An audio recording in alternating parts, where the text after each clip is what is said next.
नमस्कार, मी शिवांगी शर्मा आणि आपण पाहत आहात तळोदा वृत्तांकन न्यूज। चला जाणून घेऊया आजच्या ताज्या बातम्या। मोलगी पोलिसांची मोठी कारवाई।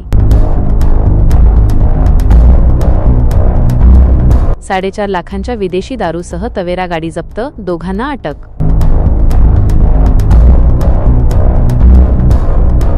उपसंपादक रवींद्र वळवी यांच्यासह तळोदा वृत्तांकन न्यूज नेटवर्क मोलगी।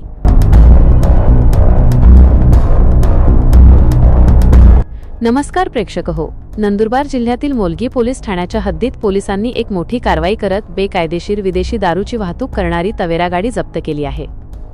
या कारवाईत पोलिसांनी एकूण 7,03,120 रुपयांचा मुद्देमाल जप्त केला असून 2 आरोपींना अटक केली आहे।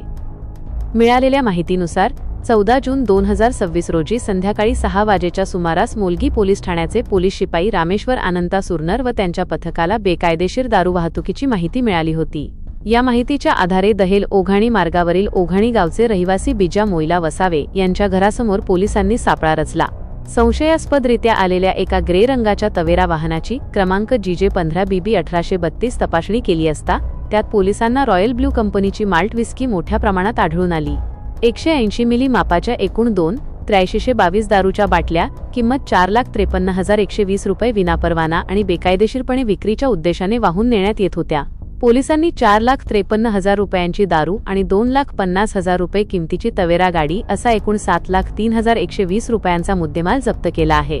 या प्रकरणी पोलिसांनी 2 आरोपींना घटनास्थळावरून अटक केली आहे। अटक करण्यात आलेल्या आरोपींची नावे नरेशभाई फुलसिंगभाई वसावे, वय 23 वर्षे, राहणार देवमोगरा, जिल्हा नर्मदा, गुजरात। महेशभाई रामजीभाई वसावे, वय 26 वर्षे, राहणार कानापाडा, जिल्हा नर्मदा, गुजरात। या प्रकरणी मोलगी पोलीस ठाण्यात महाराष्ट्र दारूबंदी अधिनियम 1949 चे कलम 65A, 65E, 98 आणि 108 अन्वये गुन्हा दाखल करण्यात आला आहे। सदर कारवाई पोलीस उपनिरीक्षक विकास साहेबराव पाटील यांच्या मार्गदर्शनाखाली करण्यात आली असून या गुन्ह्याचा पुढील तपास पोलीस हेड कॉन्स्टेबल पितांबर सजन जगदाळे करत आहेत। अटक करण्यात आलेल्या आरोपींचा यापूर्वी अशा गुन्ह्यांमध्ये सहभाग होता का याचा तपासही पोलीस करत आहेत। आजसाठी इतकेच। अशाच ताज्या आणि महत्त्वाच्या बातम्या पाहण्यासाठी आमच्या चॅनलला सबस्क्राइब करा। धन्यवाद।